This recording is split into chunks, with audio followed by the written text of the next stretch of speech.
This has meant so much to my family. If you ask my wife, I mean, my wife will tear up because of what it's meant to the men in her life, you know, to see her kids. I mean, the first time Joe made an altar call, he was 6 years old at FCA camp.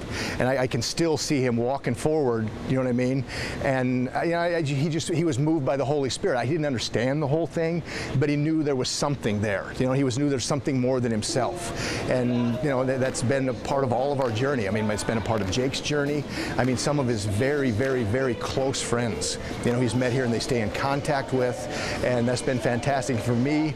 I mean, the Christian coaches I've met here, you know, we've started, I stay in contact with so many of them, and, you know, I've kind of transitioned into, you know, where I considered myself to be kind of a young coach and kind of a medium coach, and now I'm kind of the older guy, and for me to be able to mentor to other young Christian coaches and to just not make the same mistakes that I made, because it's such a high pressure. There's so many ways to get distracted. There's so many ways to take your eyes off of the real prize that, you know, and I've done so many times in my life, you know, but the one thing about it is that mountaintop experience here, all this other stuff goes on, and you come to Pella, Iowa. We're actually graduated from Central. And so, but you come to Pella and it kind of refocuses you, you know, and it's funny because I'm exhausted at the end of the week, but I'm also energized at the end of the week. It's that very strange feeling that you can only get from the Holy Spirit, you know, from that week of being exposed to that.